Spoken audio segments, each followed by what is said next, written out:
celebrating the connection with our pets. This is Animal Radio, featuring your dream team, veterinarian Dr. Debbie White and groomer Joey Villani. And here are your hosts, Hal Abrams and Judy Francis. Grab your animals, bring them around the radio. They like the show, too. They'll comfort you. And we're going to be talking about comfort dogs today. We'll be talking in particular about Cubby, the comfort dog. Cubby is a dog that went down to Florida after that mass school shooting. And he went in Parkland. Yeah. And he went down to comfort the kids when they returned to school. So that's his sole purpose. He's trained to comfort. And it's not the first time he did that. He's been all around the country for all kinds of things. We're going to talk to his guardian coming up in about 25 minutes or so. But before that, we're going to talk to you. And if you have a question about your pet, the best time to call is right now, 1-866-405-8405 to talk to Dr. Debbie. If you have a grooming question, we'll put you on with Joey Villani. And at the bottom of the hour, our little animal fest includes news and a news update from Lori Brooks. What are you working on?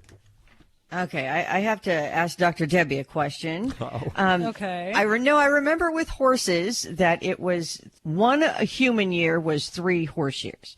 So what is it for dogs and cats? Because I always forget.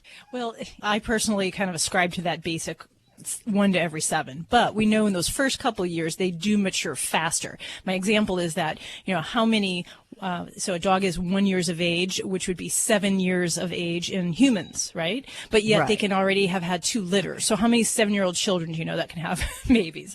So those first couple of years, their aging rate is much faster than what we would call in a human year. But eventually the bell curve kind of catches up when they get into their senior years. So it's about 7 for dogs and cats then? Yes, but again, I'd have to plot it out. In the beginning, it's much more for those first few years, and then it tapers down to fewer years. But what I want to tell you about is a cat that they say was missing for 14 and a half years and 72 years in cat years. So, yeah, that's a long. Can you imagine going home as an elderly great-great-grandparent? Wow. Yeah. So it's a great story, happy ending. And, of course, microchip. Microchip. Oh, another microchip story on the way. Yes. Okay, let's go to the phones for your calls. Hi, Sue. Hi. Yes. Thank you for taking my call. Of course. Where are you calling from today? Reading, Pennsylvania, listening to WEEU. Oh, well, thank you very much for doing that. So because it pays our bills. It pays our rent when you do that. But we also like when you listen. So what's going on with your animals? I have the whole team here for you. Yes.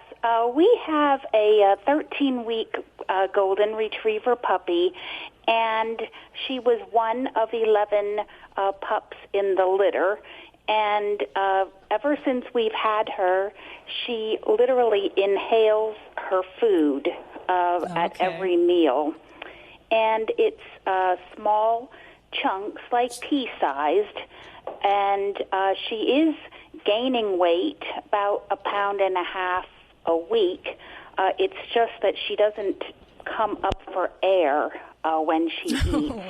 And I've been trying, we feed her 4 times a day, and I put a little on the floor to see if she'll chew that, and she doesn't. And she does have some larger, like a nugget-sized treat, and also when she had a GI upset and was taking chicken and rice for a day or 2, she did chew that. So it is, it's just her food that she literally inhales and then stands there like, where's more for me to eat? Sure. What's your puppy's name? Lucy Marigold. Lucy. Oh, how fabulous. All right. So for Miss Lucy, I love that you're doing 4 feedings a day, because that's one of the very sensible things to do, smaller amounts more frequently.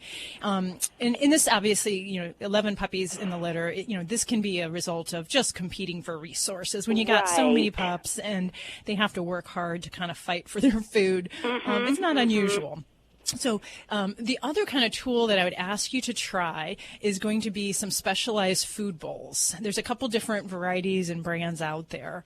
Okay. there's actually a food bowl called the Break Fast Bowl. So BRAKE, not breakfast, but Break Fast Bowl. Mm-hmm. And it's basically like a stainless steel bowl that has like elevations within it, kind of like little pegs lifted up. And the idea is that the dog has to kind of work around the objects in the food bowl, and it makes them eat their food more slowly. Okay. So that's one thing. The other thing that is very similar, there's other products out there. I have, for my puppy, I had started her off with, it's called a slow green feeder, and it looks like kind of big fake pieces of grass that are quite thick, and it's an oblong thing. It's about the size of a pizza, and you just kind of sprinkle the kibble throughout there, and it's the same thing. They have to kind of lick, kind of work around the objects to ingest their food, so it slows things down. Now, those kind of things when you're presenting food are great. The other thing you can do, and I might even do this in conjunction with these kind of feeding bowls, would be to do food dispensing toys, because they make it take her some time to acquire the food. So, and there's a great variety of these where, they're toys that have little cutouts where you put the food in, she has to shake it, she has to bat it, she may have to chew it or kind of mouth it, and then a piece of kibble will fall out. And the effort that she has to put forth before that food comes out sometimes is quite substantial, depending on the design of the toy. Now, retrievers, they're pretty magicianal when it comes to chewing and eating things. So you just have to be cautious that she's not eating the toy. But those are other great ways to kind of give her the idea that, that food is more than just inhaling it. You're going to have to kind of work for it a bit. Okay. So I would definitely do that. Thank you for those ideas. And just one other question then. On 2 occasions when I did have to put her in the car to travel just a short distance, and it was probably 2 hours after she had eaten, and she did vomit. She was in her crate in the back seat of the car, and she did vomit, and both of those times it was like undigested food. Yeah, so if we plan that we're traveling and we have a pet that has tummy upset or is prone to it during travel, it takes the dog's stomach 5 hours to empty. So it's not that it wasn't undigested in a bad way. It's just her belly was still doing its work. So if you anticipate that, I would just maybe fast her before that kind of travel or feed her well before that 5-hour period. Okay, all right. Yeah. And there's always, medicines we can use for motion sickness, but sometimes all you got to do is just kind of limit the feeding time right before. Okay. All right. That's great. Thank you so much for answering my questions. Thank you for your call, Sue. Toll free 1-866-405-8405 to reach out to Dr. Debbie or Joey Villani right now. Did she say that she had 11 dogs in that litter? Yeah, there were 11 puppies. Is that a lot? That seems like a lot. No, not for a big dog. That's not unheard of. Yeah. But aren't there only 6 nipples? I mean, how does that whole feeding time work out? There should be 8, I believe, on a dog. Okay. Or 6, 8, yeah. So they figure out a way to rotate through. So is that why this dog, maybe the resources are so prized to him, is because he has to? Well, there's that, but then there's also, as they get older and they remember more, there's having a large bowl of food and having 10 brothers and sisters kind of pushing you out of the way. Yep. So it's more than just the mom. It's also the whole kind of, you got a lot of brothers and sisters. You got to kind of worry about them pushing you aside. Yeah, I had a lot of brothers and sisters, and we would lick the food so that they wouldn't eat it, Did you ever? You never did that? I did that. No, I coughed on the food. I thought that was grosser. I don't know. It's Animal Radio, and last week we offered listeners a DNA test from DNA My Dog. We talked to the owner of the Mindy Tenenbaum. Mm-hmm. She runs this DNA testing. She says the best reason to find out the DNA of your animal, besides bragging rights, is that it could indicate what kind of medical future they have. Exactly. If they're predisposed to any particular diseases. It's good to have this information. So we offered to give out several DNA tests, and we got a bunch of calls and a bunch of messages, and we've selected 3, and let's go ahead and call one of them now. Who is this that we're calling? This is Debbie. Debbie, calling Debbie to give her DNA test for her dog. Surprise. Shh, don't tell her. Hello. Hi, Debbie. Yes? This is Hal and Judy from Animal Radio. How are you? I'm doing really well. How are you? So you wanted a DNA? Yes, I do. Okay, for listeners, that don't know, you wanted a DNA test from DNA My Dog, and we have one for you. But there's one caveat, and that is that you call us and tell us what the results were. I can't wait. I will absolutely do that. I'm so excited. What kind of animal do you think you have right now? I think that she is a lab mixed with a German Shepherd. A lab? I really couldn't be sure. Couldn't be sure. She just looks that way, right? Have you done any? Well, yeah. She's all black, but then if you pull her fur back, you can see all of the German Shepherd underneath it. Oh, okay. But she's a mutt, so I'd love to find out. But you'll love her no matter what she comes back as, right? No matter what, yes. Even if she comes back as a Chihuahua Yorkie. I still have the love for her, yes. Okay. Okay, well, hold on a second. We'll get all your mailing information. We'll send this out to you, and you'll take this little cheek swab thing and you'll rub it in.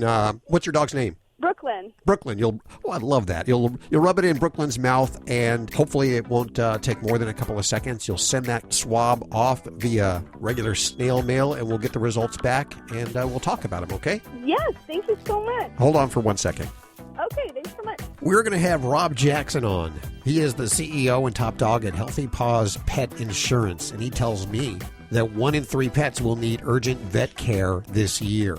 Uh-oh. I'm trying to look back. I'm thinking, probably It happens. it does happen. Mm-hmm. We're going to find out about it coming up in just a few minutes right here on Animal Radio.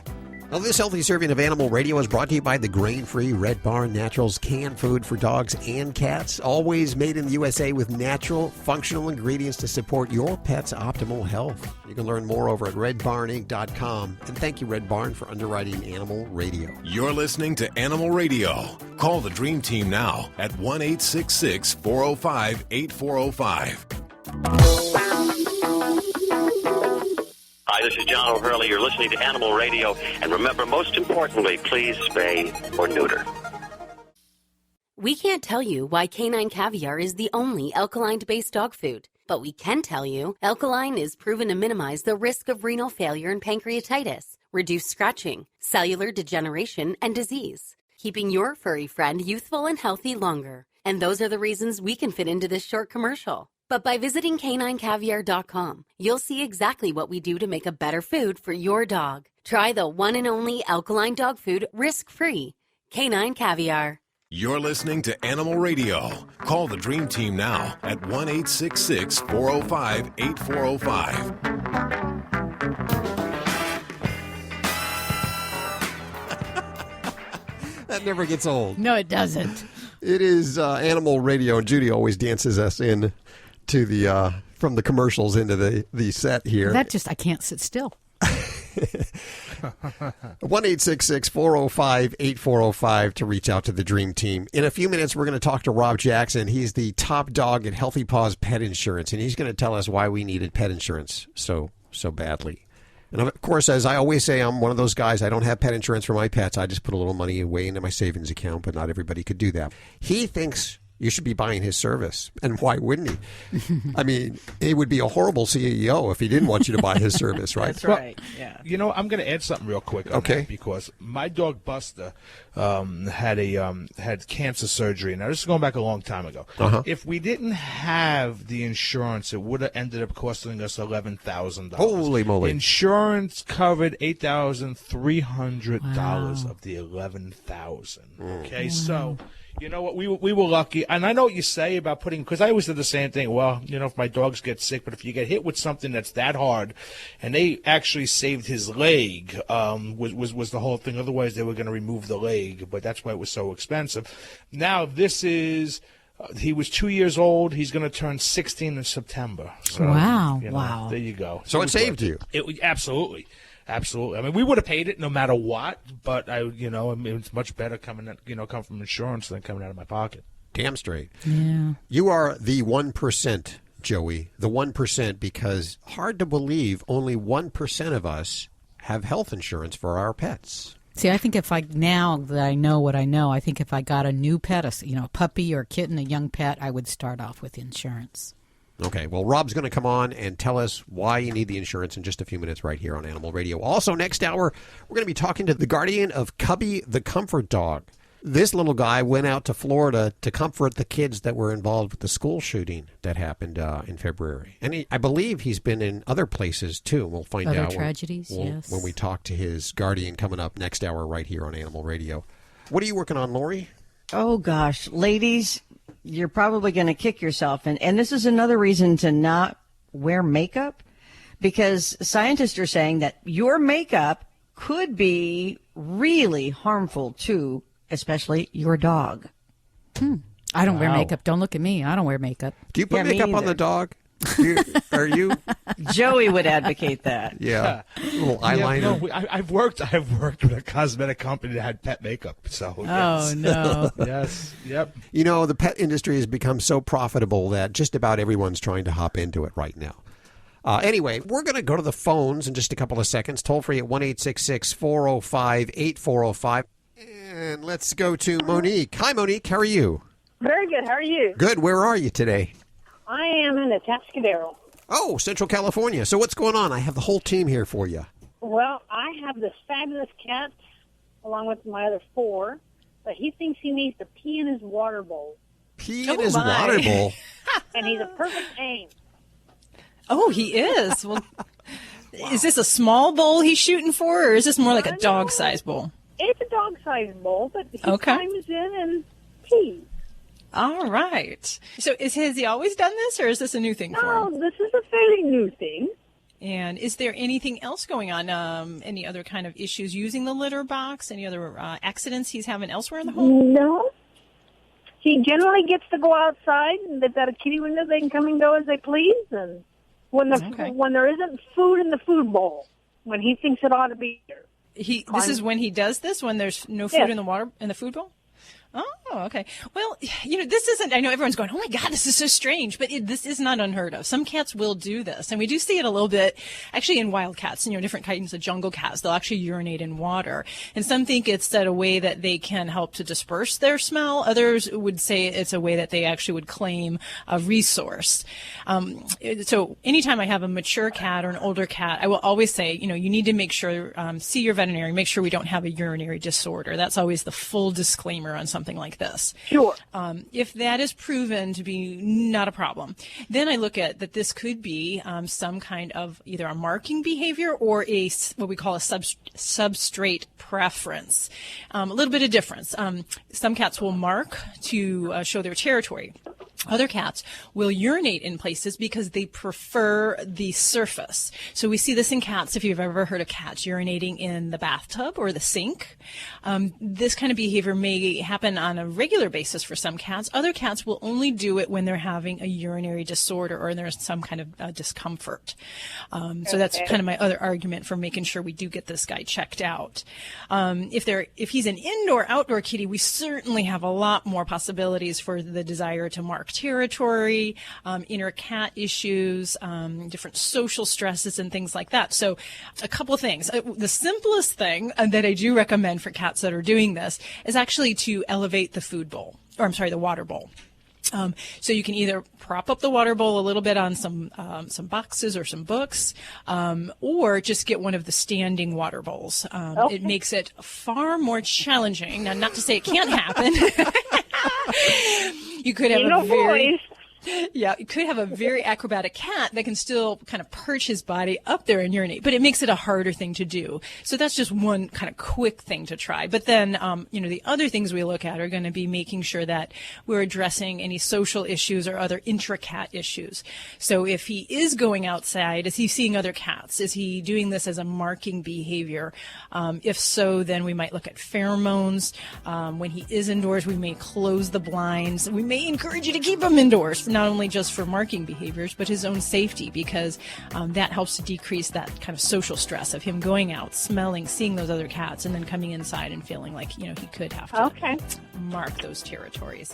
So, well, next thing will have to be this. You'll have to teach him how to use the toilet and then to flush next. That would be nice. Admit it, you love your dog, and he is part of the family. So, when choosing your next vacation, don't forget Fido. With just a little planning, the entire family can enjoy a road trip.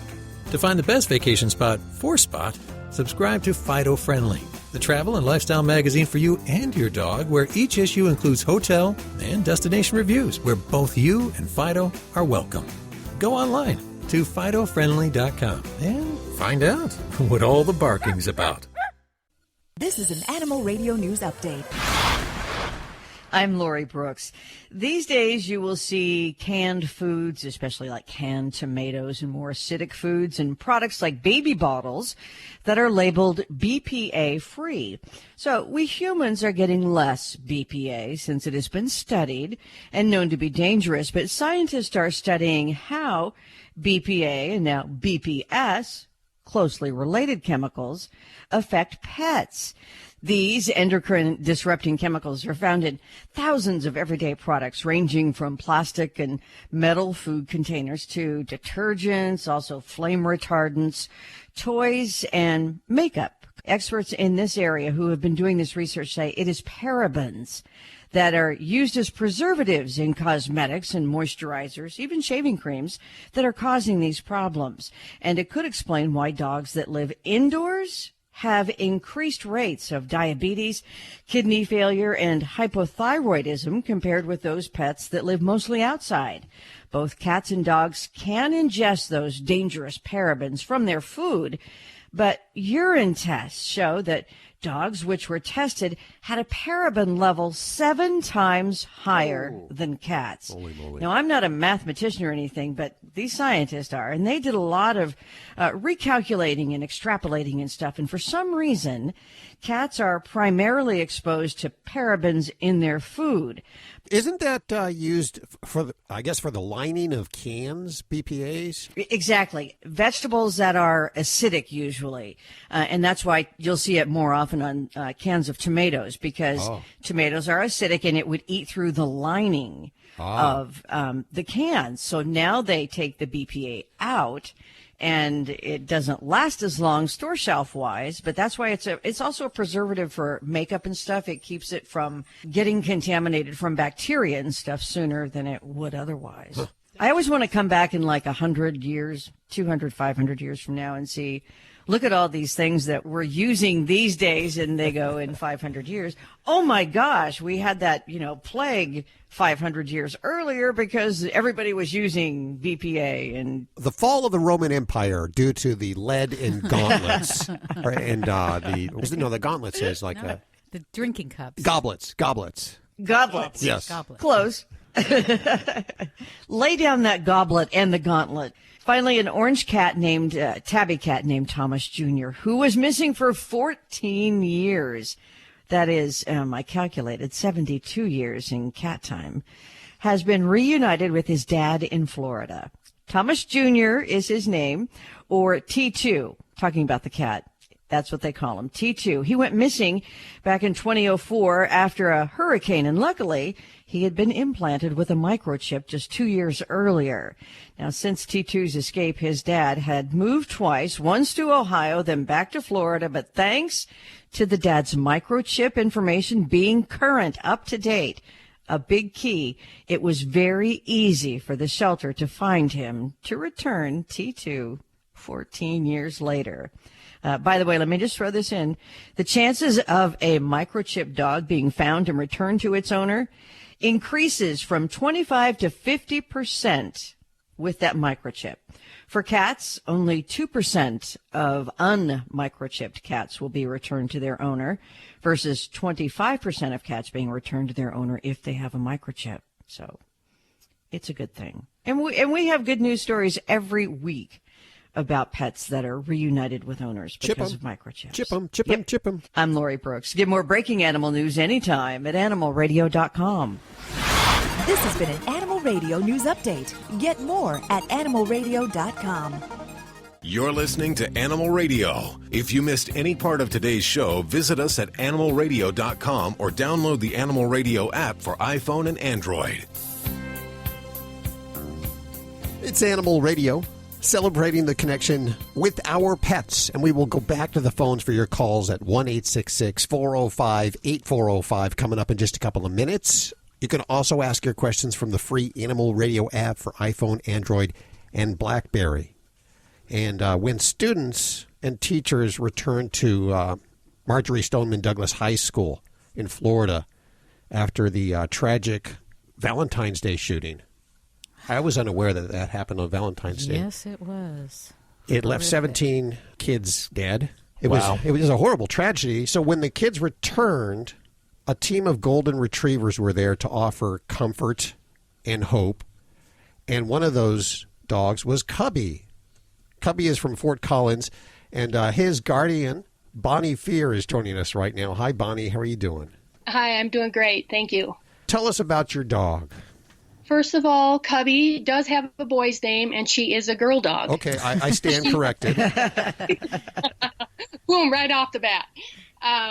She was actually named after a military dog that served our country in the Air Force, and her whole litter was named after a fleet of military dogs. So hence the name Cubby.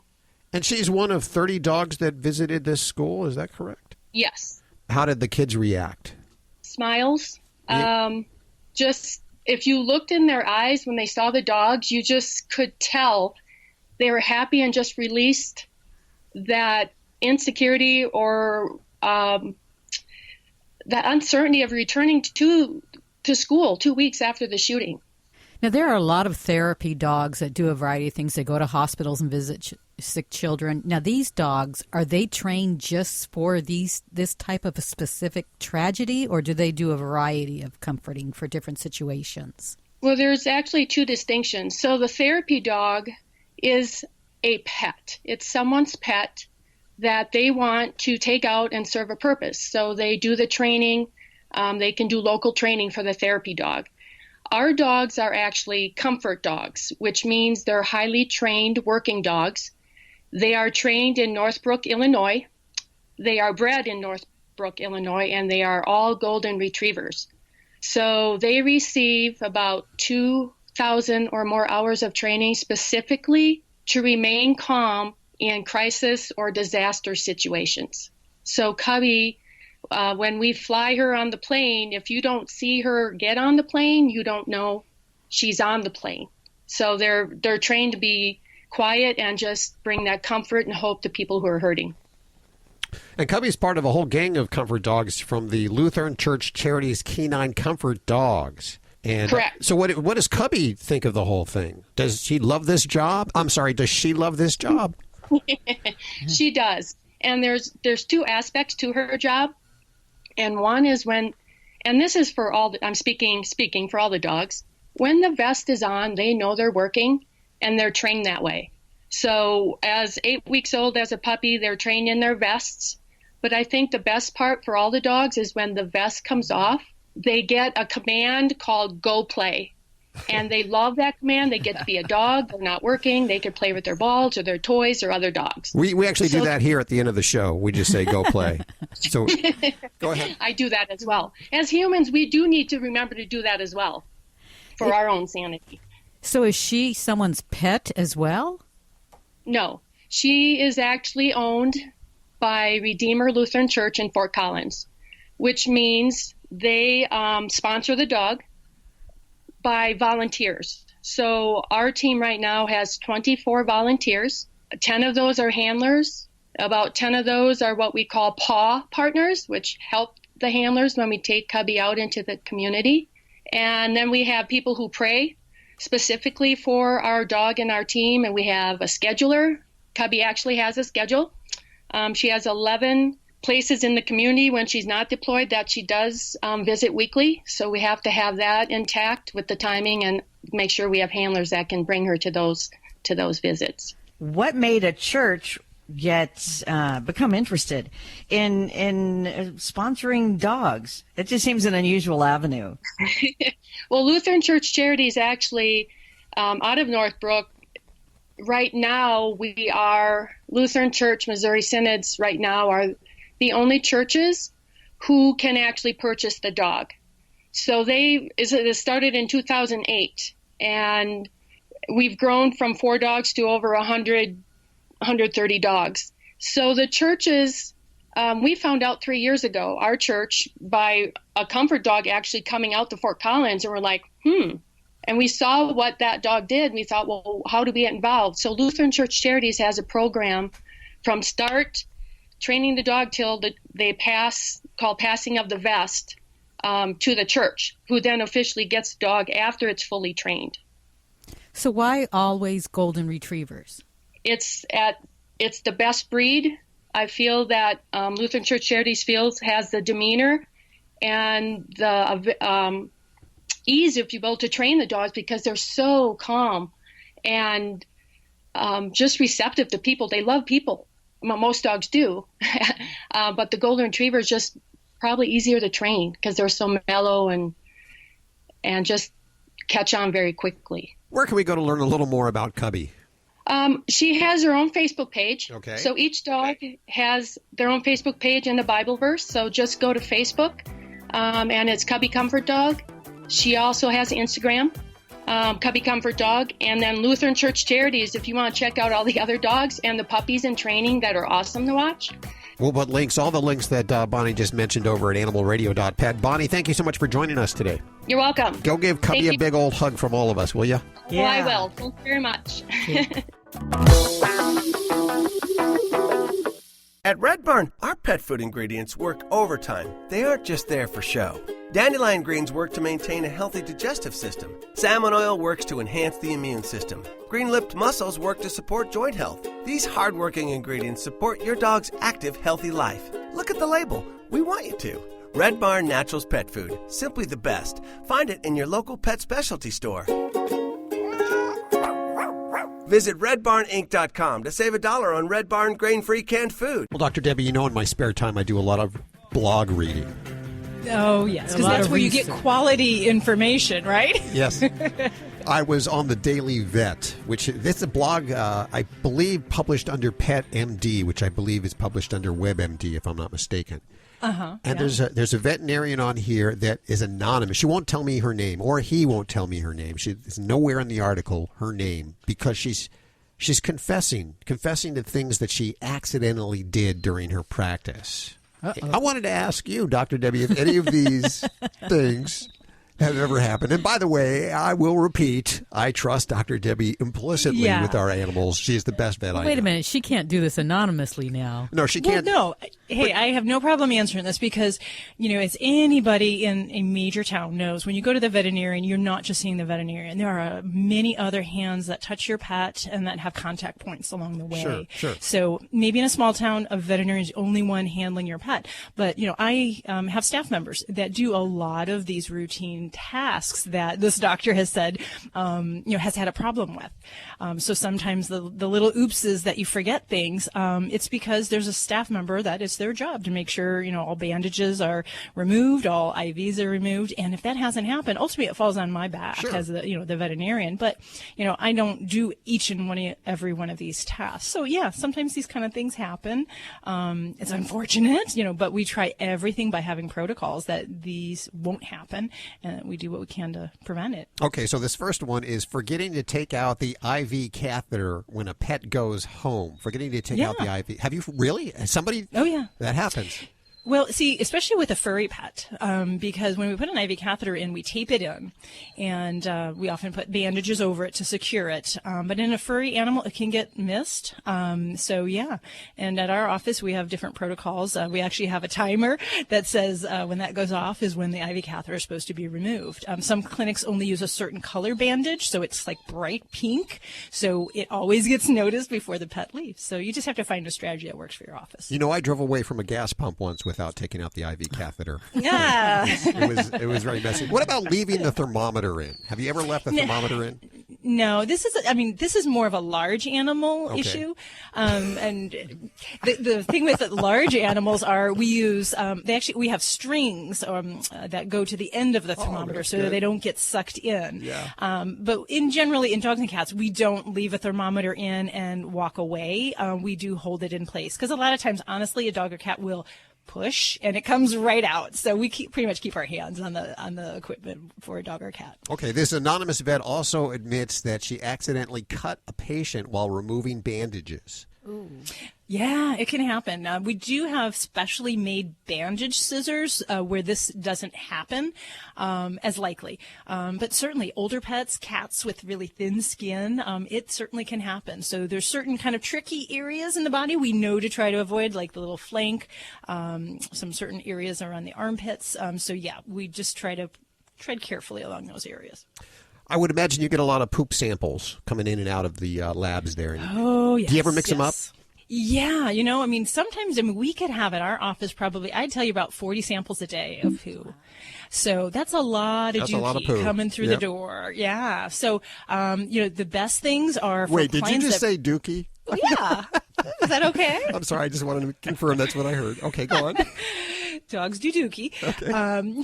So the best thing I usually do is if a client brings in their poop, I do request that they put their pet's name or their name on it in some fashion. But that's the biggest thing, is making sure we get it in a container with the label on it so we know whose poo or whose dookie it does belong to. What about under surgery, under anesthesia when they're in surgery? Did you ever forget to do a procedure or do something while they were under? Oh, yeah. Really? I mean, that can happen. Just in the course of a busy day, it's usually innocent, but many times we'll add things on during the conversation with a client. They'll say, oh, while we're there, could you take care of that little mass under his eyelid? It just kind of bothers me. And we'll be like, yeah, we'll take care of it. But then it doesn't actually get in our minds and on a piece of paper, and it can get forgotten. So my recommendation is always have an estimate that has everything on there. And it's nice to know that your vet may throw things in for free, but if it's on the paper, it's more likely to know that it's going to get accomplished. A couple of other things this anonymous vet confesses to is mislabeling the meds, as well as the dreaded syringe malfunction. This is, yeah. What is that? Yeah. Well, I mean, mislabeling meds, that can happen, and there's definitely a lot of protocols, at least our state does require to make that not happen. Syringes can have, and I think the story she's covering is when a pet is being put to sleep. Okay. It's a thick solution, and if the syringe isn't tightly put together, it can actually kind of spray out of the syringe. So that can happen. So generally, we try to make accommodations to make sure we always tighten the syringe and using an appropriate size catheter and needle so that it goes in. It's not anything that hurts the pet, but it's very disturbing when you see any kind of syringe. It could be a vaccine too, where it can just kind of squirt out of the syringe and end up all over your hands or on the pet. So we just don't want that to happen. So okay, well, I salute this anonymous person, whoever you are, he or she, for bringing this information to your blog and hopefully preventing any of these things from happening to other veterinarians. Dookie happens. It does happen, apparently. Dogs or cats, horse or emu, animals are people too. Des Moines resident Clarence Fenton was recently charged with driving under the influence of drugs. His dog's drugs. He's still not exactly sure what happened. Authorities say the phenobarbital that was in his bloodstream when he crashed into a utility pole with his car had been prescribed by a vet. 47-year-old Fenton said he took what he thought were the doctor-prescribed antidepressants when police reports show his car hit the pole. His blood work showed that Fenton had actually taken seizure control pills prescribed for his dog Saturn. This would be a good time to remind you to read the labels of any medication you're taking. I'm Britt Savage for Animal Radio. Animals are people too. Animal Radio. My mom wants a grandson, so I gave her one. Kind of. Meet Xander, a rescue dog who thinks he's a lion. Sometimes Xander gets messy when mom takes him for an adventure, and that's where the bark bath comes in. Specially designed nozzles get beneath the fur for a deep clean. It's faster than a traditional bath, which leaves time for the important things, like watching a sunset. The bark bath from Bissell. The faster, easier, less messy way to bathe your dog. Visit getbarkbath.com to learn more. Celebrating the connection with our pets. This is Animal Radio, featuring your dream team, veterinarian Dr. Debbie White and groomer Joey Villani. And here are your hosts, Hal Abrams and Judy Francis. Do you have pet insurance? Maybe not. Actually, only 1% of us have pet insurance, which is hard to believe because there's so many companies trying to pitch pet insurance these days. Yeah, there are. I wouldn't even know where to start picking it if I needed to. Too many of I them. wouldn't either. Yeah. We're going to have Rob Jackson on this hour. It is this hour, right? Yeah, we're going to have Rob Jackson on this hour. He is the CEO and top dog at Healthy Paws Pet Insurance, and he tells me that every 6 seconds an owner is given a vet bill of more than $1,000. Say that again? Every 6 seconds. In the time That's that it took me nationwide, though. That is nationwide. Well, Yeah. you seem offended by that. You seem taken back. Well, I think, that's if there were 1,000 pets and we're saying every 6 seconds want someone, but we're talking about all the pets in the whole United States. So I think that's, I don't want to say I'm getting defensive, But I have won that am. lottery many because times. there's so many animals. There are a lot of animals, and that's why, again, also the number less than 1% of our pet parents have the insurance, because there are a lot of animals, more and more. And now, in this day and age, procedures are costing more because more and more procedures are available. Like when we started in the business, you just had Band-Aids, right? That was pretty much it. Golly.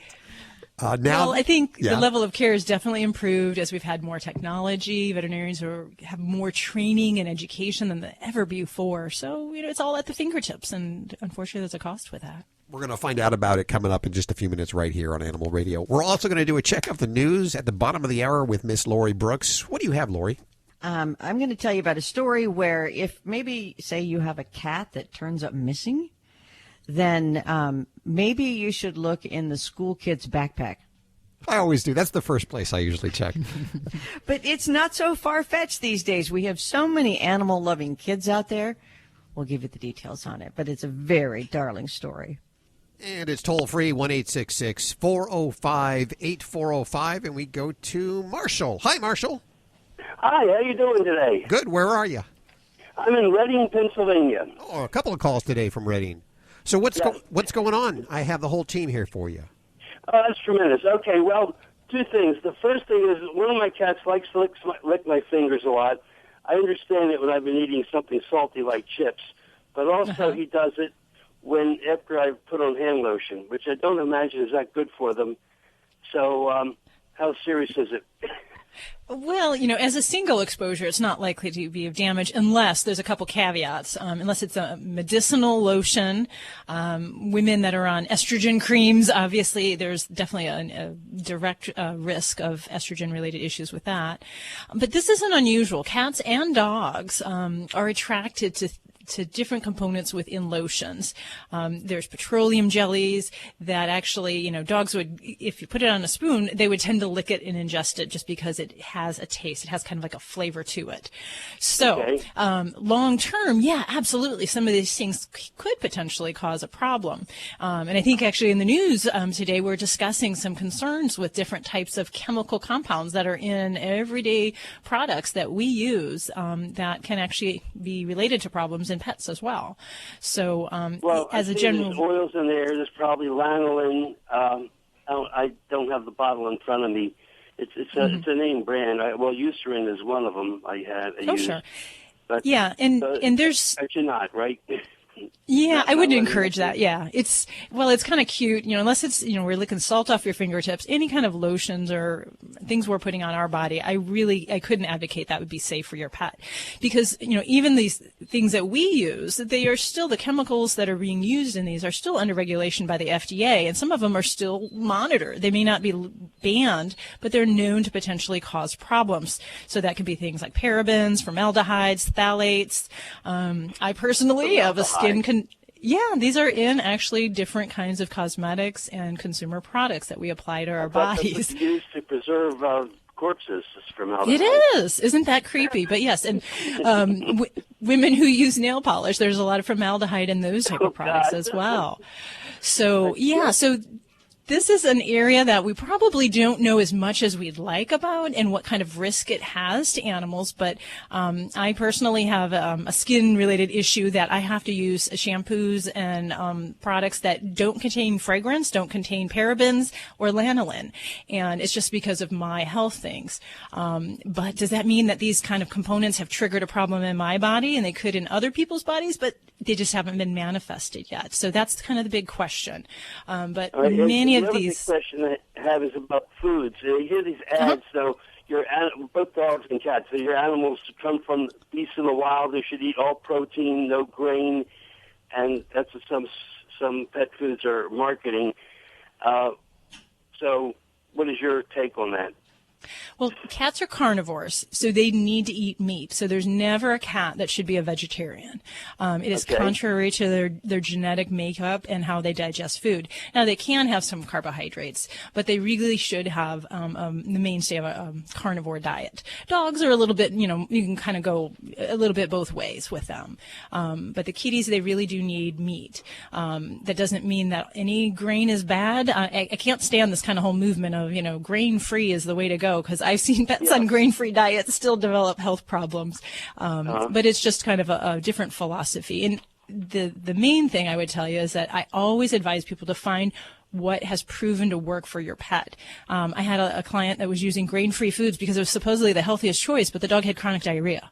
It made no sense. So we finally made a strategy and a change that agreed with the dog's digestive system. And it just didn't fit with her philosophy of what she was being sold by the television set. So be skeptical.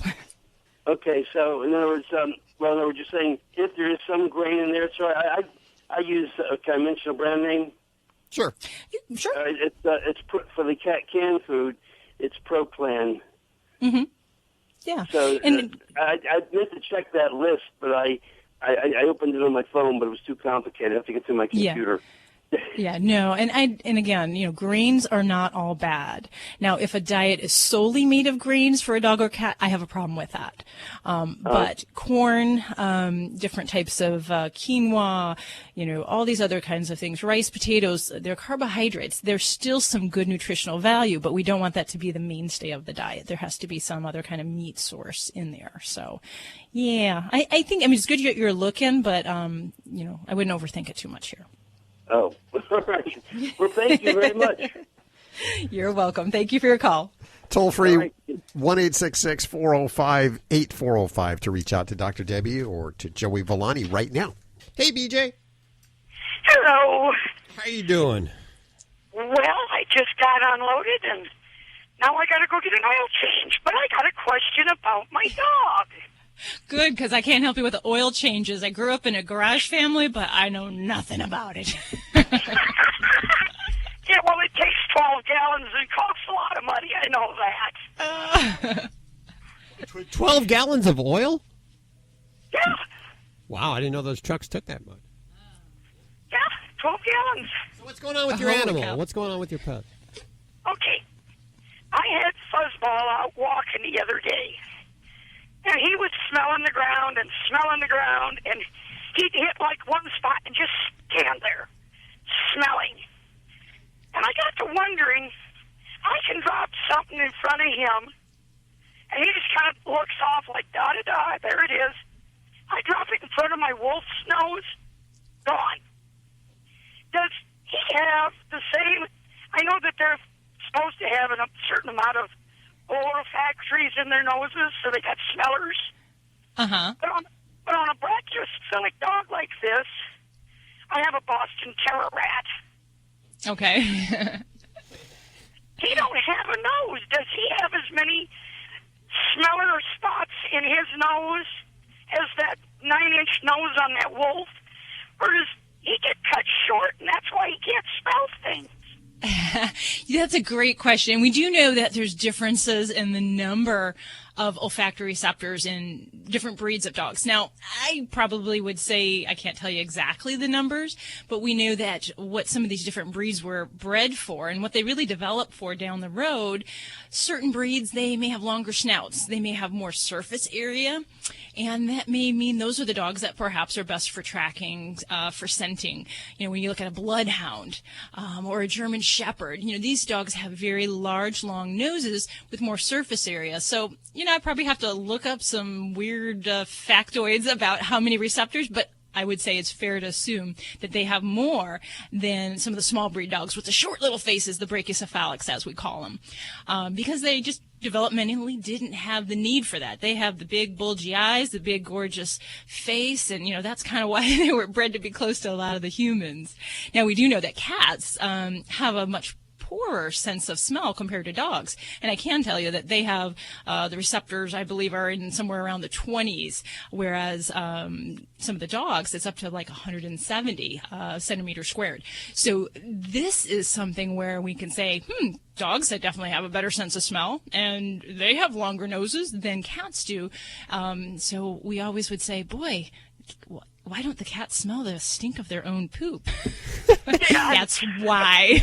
and I'd say also, when we talk about smell and what dogs might smell better or have a better sense of smell, there's more motivation for certain dogs. So if you have a tracker or retriever who really wants to find that, say, duck or find that retriever toy, they're going to know and they're going to be very motivated to use their sense of smell to the best of their advantage. Whereas some of the dogs that maybe don't have that drive, that motivation to use that sense, those receptors, who knows, developmentally they're probably not going to use them. So down the road, decades and eons, there's going to be a difference in those receptors. So if my answer is a little vague, it is, but I would say yes, I believe your boy, your little fuzzball, probably doesn't have the same sense of smell. Good question, BJ. We thank you for your call today. 1-866-405-8405 right now to talk to any one of the Dream Team. Dr. Debbie, Groomer Joey Villani, all right now at your beck and call. You're listening to Animal Radio. Call the Dream Team now at 1-866-405-8405. In today's automotive news, Kia introduced a refreshed Sorento for 2018 starting at just under $26,000. This all-wheel drive family SUV comes with a 10-year, 100,000-mile warranty. The new Kia Sorento gets a refreshed look with a new front, new rear fascia, a Harman Kardon stereo system, and the inside gets quite a boost too. It's bred for adventure with a 2-liter turbo engine and drive mode select, where you can choose how the vehicle handles. It has a beautiful panoramic sunroof and multiple power outlets in the back. For more, go to ourautoexpert.com. I'm Nick Miles. Think O'Reilly Auto Parts for all of your car needs. We're close, convenient, and known for our guaranteed everyday low prices and excellent customer service from professional parts people you can trust. Stop by your local O'Reilly Auto Parts today. O'Reilly Auto Parts. Better parts, better prices every day. Hey, this is Josh DeMille on Animal Radio. Please adopt a pet. You're listening to Animal Radio. Call the Dream Team now at 1-866-405-8405.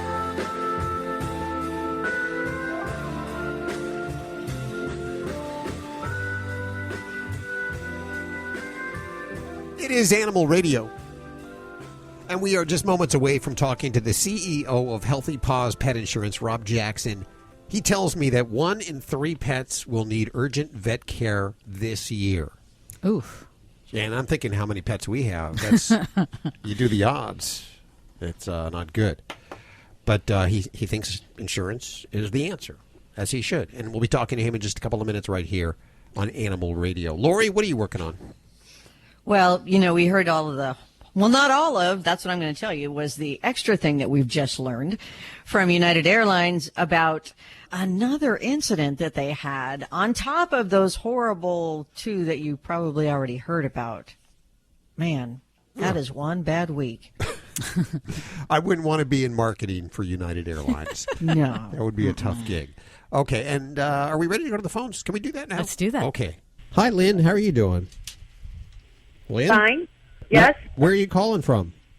Florida, Marianna, Florida. Marianna, Florida. Which side of Florida is that on? Yeah, the Panhandle. The Panhandle. I like your accent there. And your little laugh, too. I like your southern laugh there, too. I'm sorry, you probably called the doc, talk to the doc, didn't you? Yeah, well, I have a question for her. She's right Absolutely, here. Go ahead. I have a 4.5, 5-month-old Shih Tzu.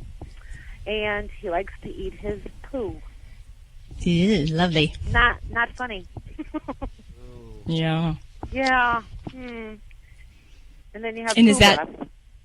Oh yeah. And is that the only thing that he's kind of eaten abnormally? Yes. I have purchased some pills that they told me to get for him. Someone told me to get these. I think it's called Deter or something like that.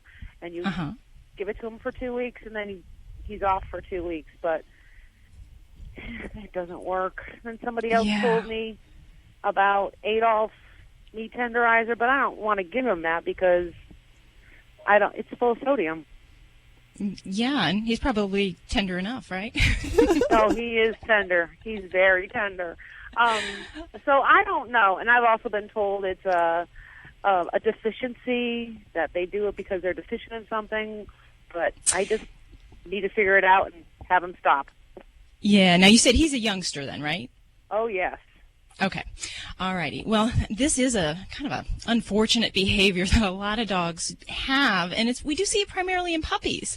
So it's something that we can work through, and we can try to kind of train them out of that, but it does take some concerted efforts. And some of those products you mentioned are sometimes helpful.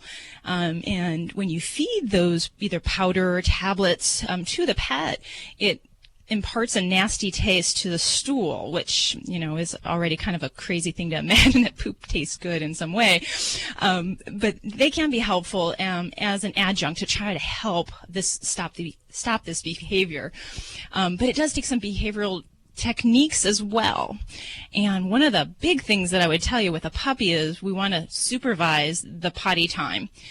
So we want to actually take the puppy outside, go have them do their business, praise them, reward them, oh, what a good doggy, and lay it on heavy, and then use that as a very strong positive reinforcement. Then when the poop's there, you pick it up, it's out of there, it's not a reminder, we don't leave it out for long periods of time so they can have that opportunity.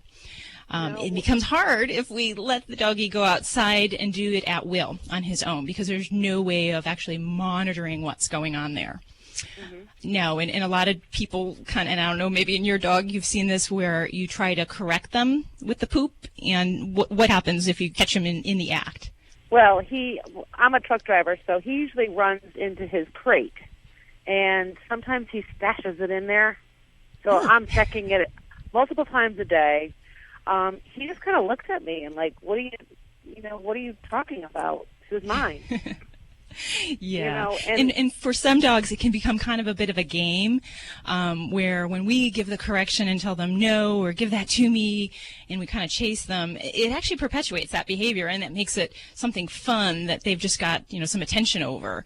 So we want to make sure that you don't do that, and rather when you catch them in the act, you actually want to give them something else to think about. So, a squeaky doggy toy, something else that you have nearby where you can go, ooh, look at what I got, and run the other way.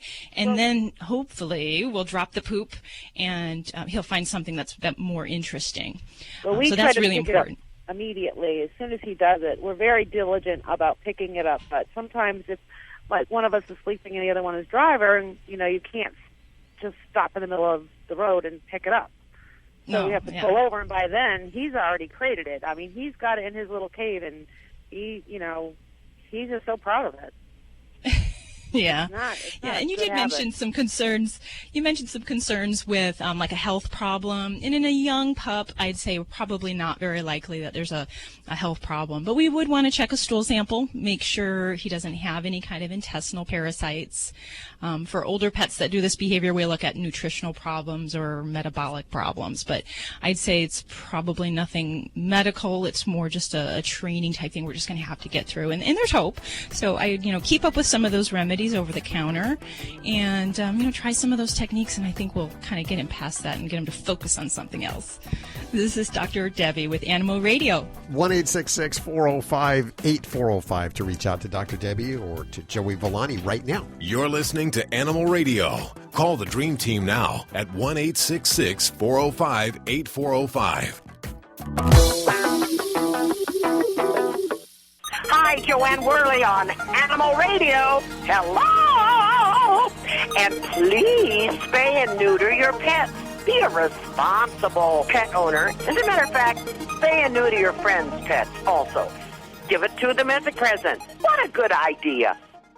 All dogs should eat a pH-balanced alkaline diet. An alkaline diet reduces health risks and can also reduce scratching, shedding, and hot spots. So does this mean you need to check your dog's pH balance? No, because Canine Caviar has created the first and only alkaline dog food that is pH balanced. It also has the highest metabolized calories. What does this mean? Your dog needs to eat less. Get a healthier dog and save money with Canine Caviar products. Find them at your local pet supply store or online at caninecaviar.com. Hey, everybody, this is Brett Michaels, and I just want to say you right now want to take, wait, give me the line again. My brain skipped.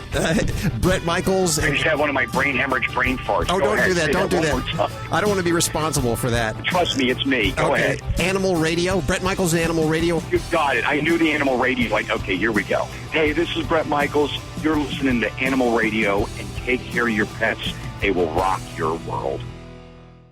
This is an Animal Radio News Update. I'm Lori Brooks. Already under scrutiny about a French bulldog that died in an overhead bin and another dog being accidentally flown to Japan.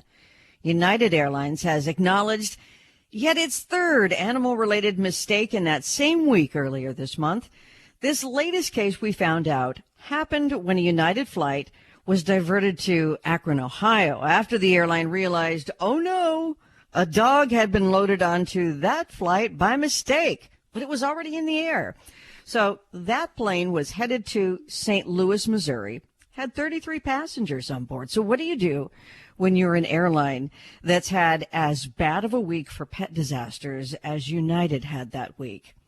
Well, you drop everything and you get that dog where it is supposed to be. Forget the 33 passengers that were supposed to be on their way to St. Louis. You take those passengers along for an emergency drop-off of the dog in Ohio. Oh, amazing, isn't it? That is amazing. The whole plane, everything for that dog. But, you know, how you probably know, and for those of you who haven't heard, it was on Tuesday of that same week this month that a 10-year-old German Shepherd was flown to Japan when he was supposed to have gone to Kansas. But in his place, on that plane, was a Great Dane that was really supposed to be en route to Japan. Now, that's a mix-up. But just one day before that, all hysteria broke loose on the internet because a French bulldog, we found out, had died on a United flight from Houston to New York after a flight attendant told the owners of the dog to put the dog, which was in a carrier, to put the dog up in the overhead bin. Although the airline now says that the attendant did not hear or understand that there really was a dog in the carrier. So in order to prevent another situation like that from happening, United says it will now issue bright-colored tags, orange, I believe, like fluorescent-colored tags, to customers who are traveling with in-cabin pets so that just the visual of that bright color will help flight attendants to identify pets in the passenger cabin. I think you're in serious trouble if you're hiring people who can't identify a cat or a dog. Let me just go on record as saying that, okay? By the way, Google, United, this isn't a contest or anything like that. Just I wanted to mention but that was a horrible week. And I do have to commend United because, you know what? They had an awful week. But the third time, although it took a while to get things straight, they did the right thing. They realized that this was a catastrophe to their image and that dog needed to, you know, with 33 other passengers, that dog, number 34, needed to be where it was supposed to be. That is amazing. I do commend them for that. Yeah. That is pretty cool that they did that. See, if I was a passenger, I would be okay with that. With being delayed. Maybe missing your flight or a connection or something because they were all compensated. They I won't would say imagine what the compensation was, but they were compensated. Mm. Google Street View usually only provides one point of view. You know, you see it on your phone or your laptop all the time. It's the human view or perspective as it would look if you were driving down the street or standing on the sidewalk looking at something.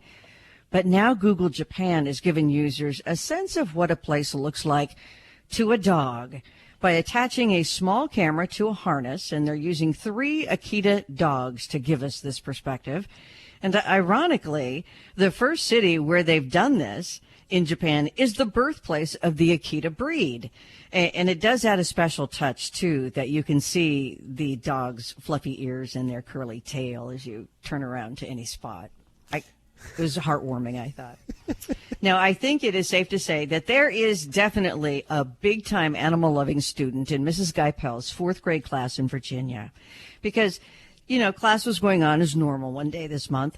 Then the teacher heard a meowing in the classroom, she thought. She took a quick look out the window, and she, you know, looked everywhere. There's no cat out there. So what would you think then? You think it was a ringtone, right? That's what I would think. Uh-huh. Yeah. So she went in search of the ringtone. Nope. Wasn't a student's cell phone going off. The teacher finally located the sound, and it was coming from a backpack that had a jacket over it. And then she took the jacket off, unzipped the backpack, and out popped a gray and white cat. Oh. So if you're thinking that a student just loved their cat so much they wanted to bring it to school, no. It turned out to be the neighbor's cat. Oh, boy. I love cats so much, I'm going to take my neighbor's cat to school with me, said the 10-year-old. I love it. I'm Lori Brooks. Get more breaking animal news anytime at animalradio.com. This has been an Animal Radio News Update. Get more at animalradio.com. Hi, Gay. How are you doing? Okay. Where are you calling from today? California. Where in California? Calamasa. Calamasa. Are you listening on Coast or XM? Coast. Listening on Coast. Very good. Thank you very much. You're on with Dr. Debbie. Well, hi, Gay. How are things going? Okay. Well, what can I do for you today? I was wondering if you could tell me which is probably the healthiest purebred dog you can get, like a medium-sized. At the biggest, okay. I don't want a big, huge dog. I had a red chow, and she died 2.5 years ago. Oh, I'm sorry to hear that. So currently you don't have any dogs or other pets right now? I have a cat. Okay. So preferably you want to have a dog that's going to get along with the kitty. Well, I don't know if that's possible or not. She's a feral cat, and she's been with me inside the house since I've had her, and the chow was outside dog. So she doesn't really know any other pet, so I don't know. Okay. Well, there's a lot of things that we probably be wanting to know when you're looking for a pet. Some of the personal household things that go on. What kind of pet are you looking for other than a medium-sized pet? Any kind of activities? Do you like to go out and exercise with your dog, or do you want a pet that's just going to sit on? Well, I don't do a lot of exercise. I walk some, but I have a pacemaker in, and so I can't really exercise a lot. Okay. And do you have a preference? Because another big thing we always counsel owners is that, are we looking for a long-haired dog, one that you're going to groom, one that's you take to the groomer? One that doesn't have to be groomed. Okay, one that just kind of sheds. I prefer a female. Okay. Well, females are definitely, I'd say, some very good pets, especially if you're looking kind of at a single pet home. And if you're looking for more of a quiet pet, there's a lot of different pets we could look at in different breeds. The trick is, and your question's kind of tough, because there isn't just one breed that we would look at that is kind of the best fit for your situation or for everyone's situation. It's always going to be a little different. So there's a lot of breeds that have really good attributes as far as that are quiet, that are smaller to medium dogs that have that kind of hair coat. But I'd also encourage you, it's all about saving lives and adopting. So sometimes the purebred isn't always the way we go. Yeah. And I love Cocker Spaniels, but I know they have a lot of ear problems. Well, they can, and certainly Cocker Spaniels have, the potential for ear problems, some skin problems, definitely some allergies, some eye issues. But when we look at a lot of the different dog breeds, you could almost make that case for every breed. Really? So if I pick a breed, even like a Jack Russell Terrier, they have a lot of allergy problems. They're very high energy dogs, so they can develop some anxiety problems inside the home if they're not exercised fully. So I could kind of go through every breed and find a couple things to counter that argument and say that might not be the best breed. I think really the biggest thing that I would encourage you to is to find a pet with a personality that's best suited for you. And hopefully everything else will come along with that package. But to go to the shelters and look for the smaller breed dogs that kind of fit the physical characteristics that you're looking for, and get to know that personality, because if they have that active personality, they want to go run and play and jump, and they're very athletic, that doesn't sound like that's going to be a good fit for you. Yeah, well, a Heinz is usually healthier, right? Yes, absolutely. And the Heinz 57, the benefit of that is you still get a lot of the good breed qualities, but it kind of the bad things get diluted out. So we run into less problems with inbreeding, and where some of those genetic problems can be perpetuated by generation. So I would definitely encourage you to look for that mixed breed that might just, sparkle your eye and look like the pet that's going to fit for your home. Yeah. Okay. So I hope that helps some. And let us know if you do find a new friend. We'd love to hear about that baby. Okay. I'm not going to do anything. I'm supposed to go on a cruise in September, and I don't want to do anything until I get back from that. Because, you'd have to leave it 12 days by itself. Right, and it's always good to make sure you're fully prepared to, take on that responsibility, whether it be the time commitments, just to have your life in the same spot where, you can welcome a new pet into the home. Okay. So that's a very good decision. Yeah. Thanks for your call, Gay. We appreciate it. 1-866-405-8405. Send us pictures. We always love to see pictures of the new family members there. You're listening to Animal Radio. Call the Dream Team now at 1-866-405-8405.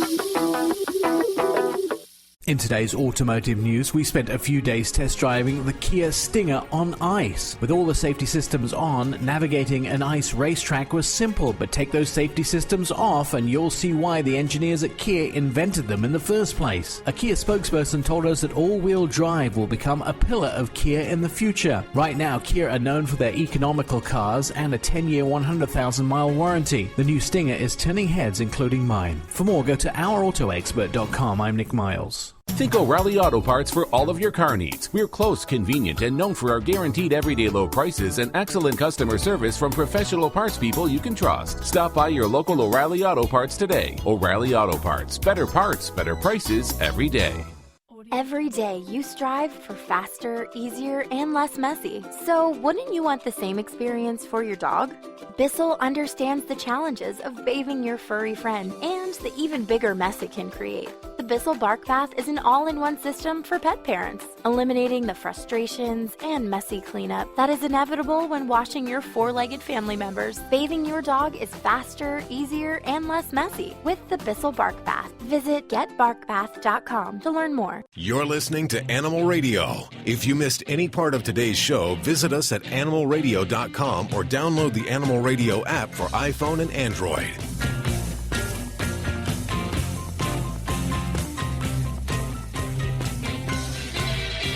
It's Animal Radio. And about every other week, we have the conversation about health insurance, pet health insurance. Not human health insurance, but pet health insurance. Do you have insurance for your pet? Apparently, only 1% of pet owners have insurance for their pet. I thought it would be a little more if I was to take a wild guess at that. After it's been around for a few years, I would think it would be higher at this point. And all of us in the studio, we all have our different views on pet insurance. Dr. Debbie, you've seen it save many, many lives. Oh, yeah. I've definitely seen it where, if you can't afford an extensive bill at any drop of the hat, it can certainly make that kind of care more affordable for you that you can then pay off, the remainder balance of it. Joining us on the phone, we have Rob Jackson. He's the CEO, top dog at Healthy Paws Pet Insurance, and they've had over 250,000 claims between 2016 and 2017, and they've extrapolated the data, and he has some interesting facts for us. Hi, Rob. Welcome to the show. Thank you for having me. Of course. So now tell us, what are the primary reasons that we end up at the vet office? Well, you've got a range of things. It's any unexpected things. The one thing about pets is they can't tell you what they just did. So, and it's interesting because the condition that is most often noted in the records is ADR. Which stands for Ain't Doing Right. Ain't doing right. Did you know that? Dr. Debbie, did you know that? Is that really for real? Gosh. Yeah. Oh, wow. It's kind of an unwritten verbiage. Oh, wow. Okay. Yep. And what happens is, a pet parent looks at their pet, something's not going right, they're not eating, they're just not themselves, and you bring them in, and then, the vet has to start doing a whole bunch of rule-outs, a whole bunch of tests on that. And these days, the great news is we've got so many different types of diagnostic tests that we can usually find out what's going on. But because the advances in veterinary care, we've got these things, they're more expensive now. And oftentimes it may cost you $500 to $1,500 just to do the diagnostics, and we still haven't even started to treat the pet on it. So It could be eating different stuff that they're not supposed to be eating.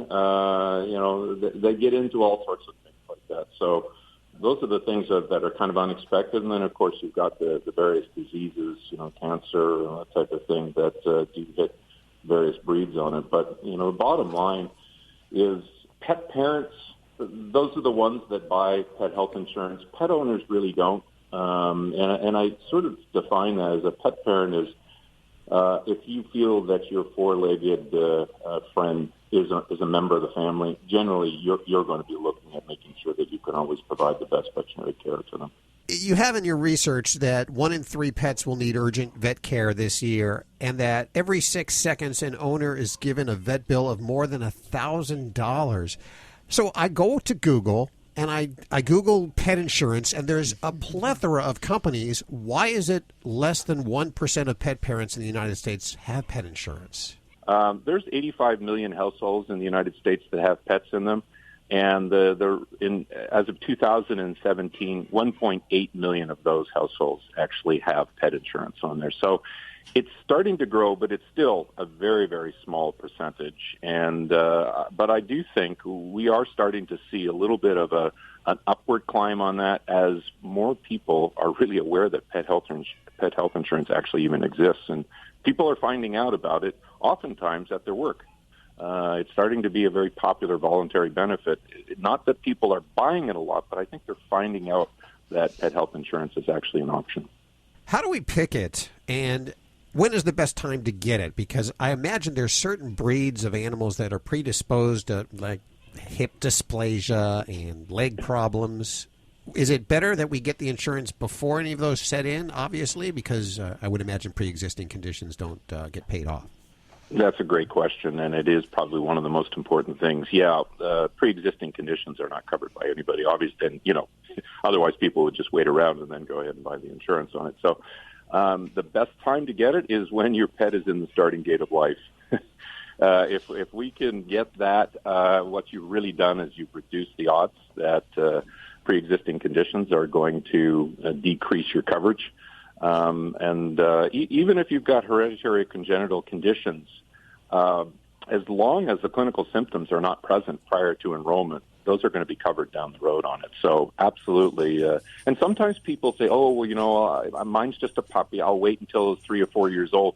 I can tell you, and Dr. Debbie probably can confirm this, puppies get into a heck of a lot. In fact, the frequency of claims just because they eat stuff and they're accidental. So oftentimes you're better off to get that pup enrolled or that kitty enrolled right off the bat. We actually see a little bit of a reduction, after year 1.5, between 1.5 to age 4. So yeah, don't play roulette. Pet insurance roulette on that. The best thing to do is go ahead and get it. And usually the premiums are a little bit lower when they are younger, too. But I have to say, I agree, and I think you should hedge the bet a little bit if you have dogs that that they, as puppies, tend to explore and ingest everything in their environment. And I often advise people that have come in and said, my dog chews on everything. I'm like, you really ought to consider getting pet insurance because, this Labrador later will prove to test that. Rob, we thank you for spending time with us today. Healthy Paws Pet Insurance. We'll put links to everything you've heard on today's show over at animalradio.pet. We got to get on out of here. If you need your fix during the week, visit us over at animalradio.pet or download the Animal Radio app for iPhone, Android, and BlackBerry. And, of course, as I always say, if you have a Yorkshire Terrier or a Shih Tzu Pug or Mini Schnauzer, check out Dr. Debbie's ebooks, How to Be Your Dog's Best Friend, available over at Kindle. Have a great one. Bye-bye. Bye. Bye. This is Animal Radio Network.